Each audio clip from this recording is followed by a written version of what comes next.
dissatisfied with her life. She feels kind of unfulfilled, and it's not like a bourgeois sense of like ennui, but it's like kind of maybe a sense of disillusionment to a certain extent.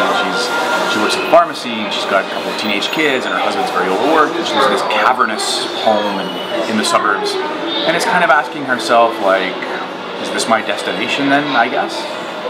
And she gets a letter in the mail, and the letter, which in and of itself is strange, right? A letter in the mail that says, you know, dear Nicole, I know you, but you don't know me. And it goes on to sort of lay out the rules for what will become a kind of a one-sided relationship with this person writing letters and her sending signals through her windows and whatever else to whoever might be watching her to try to, in some way, sort of change her life. And where did you come up with this concept, like for, because you wrote it as well, didn't you? Well, I wrote it with a short story writer. Yeah. So I actually, after my third film, which was called Zoe and Adam, now available on iTunes, I was like, oh, this was such a great experience. I would love to make another film like this, because it had a very specific sort of style to it. In fact, I went crazy. I'd like to make a whole bunch of films like this. We could just like, and so I got 5 writers together, and I sort of said, if you guys are interested, I would like to take any stories that you have that you might be working on, and like, let's see if we can turn them into scripts for this kind of style of filmmaking. Retrospectively, of course, it's good that I did get 5 writers, because 3 of those stories really seemed very promising at the beginning, but then when we started to develop them, we found that there wasn't as much there as maybe we'd hoped. And 2 of the stories, however, were quite good. One of them became Blood Pressure, and the other one is still in development. And so that's kind of, so the concept of woman being watched by a mysterious letter writer, and kind of the big reveal of that particular plot line, both came from that short story writer. And then together we took it from a short story and kind of adapted it. We had to add a 3rd act onto it and had to make it more cinematic. But that's wild. I mean, that's almost unheard of for. I mean, we don't hear a lot of it in Canada. It's interesting that you say that, because I was talking to somebody at Telephone Canada about this project, and they were saying, one of them turned to the other one when I told them what I had done, and they were like, "Oh my God, you see, this is what we've been trying to get going, because we need to do more of this in Canada, and nobody's doing it." Well, we hear it in the U.S. We just don't hear a lot of it being developed here. Yeah, which is too bad, man, because I think it's a great approach, and I went to filmmakers, I went to storytellers who were not filmmakers, right? So there was like somebody from theater, and this guy was a short story guy, the one I have in development. She started in theater, she's dabbled in TV, but does mostly kind of acting-based kind of exercise stuff. But yeah, none of them were filmmakers. Yeah, so I think they fresh. I mean, it is. I mean, they're not shackled by that kind of concept of like, oh, this wouldn't work for a film or that wouldn't work for a film, or like I am, right? And then I bring that. That's what I bring, the shackles. So they come with these really cool ideas, and then I'm like, okay, here's why it won't work, and then we try and sort of build it from there. Right.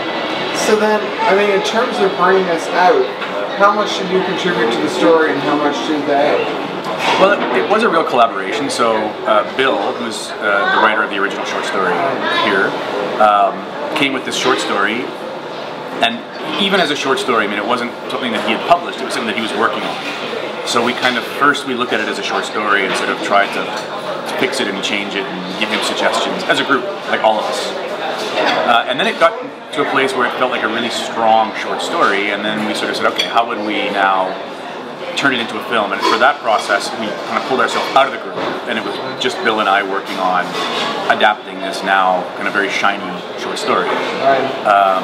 And we kind of went back and forth quite a bit with it, but at the tail end of the process, as the director, I kind of took it and said, okay, now I think we've taken it as far as we can as a collaboration. Now I will sort of do the final few passes to get it ready for production. And so at the collaboration stage, it's hard to say or remember who came up with what, like there'd be a thing where he had a certain kind of job for her. She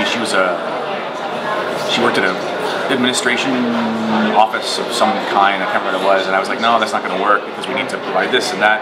what could we do, and you sort of bandy ideas around until one of us came up with Pharmacist. I don't know who it was, but. That's cool. And what was the most challenging part of bringing this story to the screen? Was there anything that particularly stood as a challenge? Yeah, you know, because the story is told so much through letters. Have you seen the film? Yeah. Yeah. So, I mean, you see what we did with it. Yeah, I like that effect. Yeah, I mean, I liked it too, but it was kind of, it came from necessity. Because I was like, wow, a lot of this is going to be my actor sitting on screen reading letters. And that's not cinematically very interesting. And so how can we, and you know, and I really wanted to bring across this idea of how those letters made her feel about her life and how they made her feel about her surroundings and the possibilities that they seem to open up.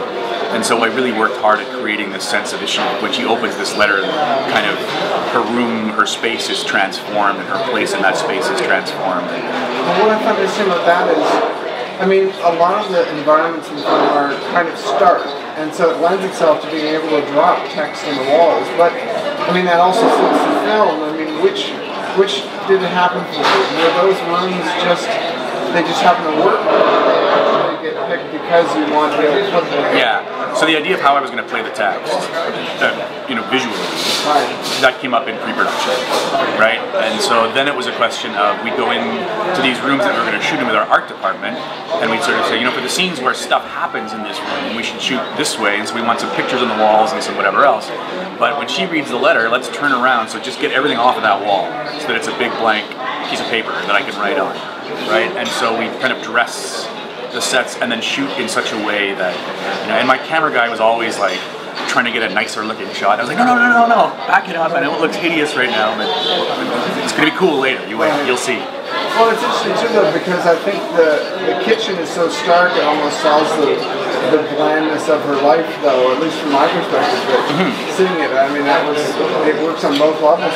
I'm glad you say that. I mean, and we certainly, as I'm sure you noticed, I mean, we kind of went out of our way to take all of the warm colors, especially reds, out of her house, which was again a lot of art department going through and because it was an actual house, taking the red recipe books out of the kitchen and removing apples from the fruit tray, and you know, just making sure that we had a very cool palette to work with, and then in the shooting and the post-production coloring, we sort of accentuated that so that these letters that come in these increasingly red, like I mean, this is kind of the missing color in her life, if you will. I mean, I'll put too fine a point on it. But. That's cool. So then, I mean, in terms of actually picking art, the cast, and everything else, you know, how did you envision, you know, the people coming into these roles? Did you have an early idea who you wanted? Yeah, for a couple of the roles, yes. You know, and I mean, it's interesting for the role of Daryl. That is the guy ultimately she finds herself watching. That role, I had originally thought it would be an old man. And my good buddy Jonas, who I often collaborate with, and you tell that he's looking for a role for himself. He's like, it shouldn't be an old man, Gary. Think about it. It should be a younger guy, because then she would kind of more likely sort of fall in love with him, and you know, it should, because an older guy is not. It's kind of like her husband already, and blah blah blah. So I was like, okay, yeah, a younger guy who she could fall in love with. That's great. And then I get an idea for this other actor, Paul Christie. He would be great. And so I bring in this actor who was on Wild Roses, and the guy looks like Christopher Reeve, like Superman. He's amazing, and he's an amazing actor. And he comes and we audition him. He's fantastic. And then Jonas is like, oh, but you don't want him to be too gorgeous, because it plays into your story this way. Like, and he's just totally hustling me to try and get the role. But ultimately, you know, based on his arguments from a story perspective, he talked me into casting him in the role. I mean, I knew he'd also come and bring 120%, as he always does, and so there was the other roles, though. The lead I cast based on an audition. I had no idea who Michelle was. She walked into my audition room, and I was like, wow, right? And so. And in terms of working with the cast, was there anything that you really wanted them to I guess, use in bringing these performances out? Was there anything you really wanted to get? Well, you know, I mean, each cast member is different, obviously. It's what I find the most rewarding part of the process for me, like when I look at the whole process of making a film, right, from getting your idea to speaking at the Q&A at the premiere, for me the most rewarding part of that whole process is working with actors, because they're so individual and unpredictable, and when they're really doing what they do best, which is kind of being in that moment and living the truth of your story and making it kind of true, it's just so unpredictable. I think even for them to a certain extent, you know, they get into these things and sometimes they don't quite know how it's going to go, and that experience of watching it like an audience member for the first time, that's like the only time that it happens. Each of those actors, I think, had a very different set of experiences and needs from me, and also a different relationship to the material. And I was very selective about how much of the script I showed them. So each actor in a sense, believed that they were the hero of their story, right? And so there isn't that sense of reading the whole script and saying, oh, okay, I'm fifth business, I see. So my job is really just to, whatever, be an obstacle for the protagonist. On the contrary, they'd be like, these are my scenes, this is my arc, there aren't very many of them, or whatever, but I'm going to play them like the hero of my own story. And I think that just brought a lot out. Well, I'm also curious then, in terms of Tatiana, I mean, not a single one cast member, but we're seeing a lot of her all of a sudden. I mean, when you started working with her on this, you kind of, I mean, how long ago was that? Did you realize kind of how big she was kind of getting? No, although, of course, not surprised. I mean, she's amazing, right? And just well-deserved success. I mean, Tatiana I know from a long time ago. I mean, she's from Saskatchewan, and I'm from Manitoba, and she was out doing TV in Manitoba like 10 years ago. So, I mean, we kind of know each other from...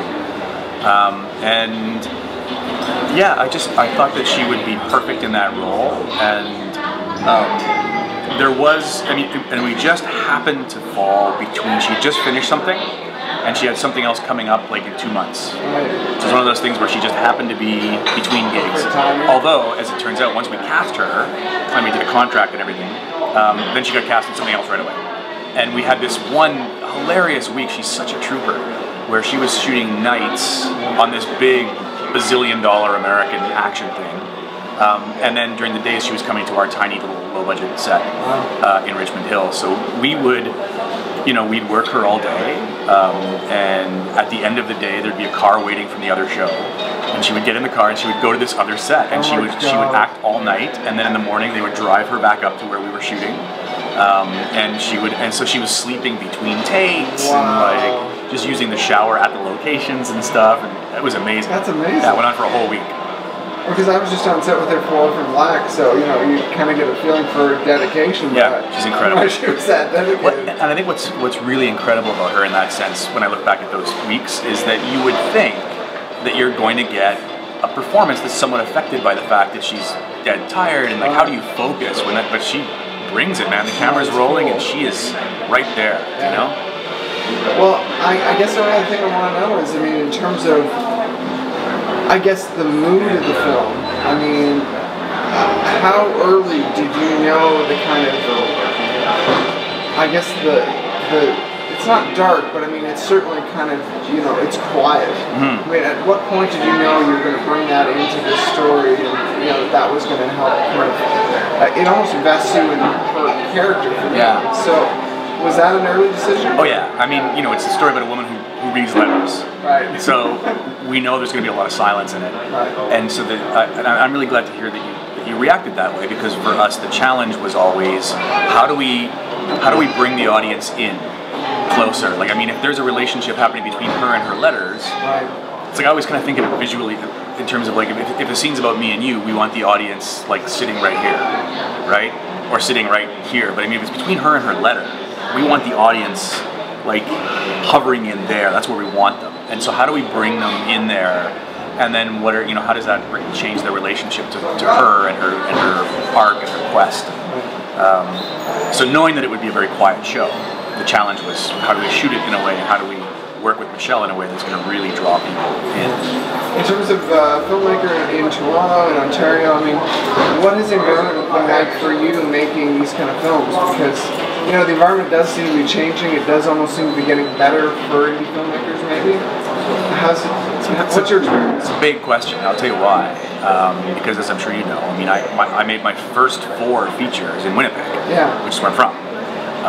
And the day Rob Ford got elected, I came to Toronto. So somehow I think that was my fault. Sorry about that.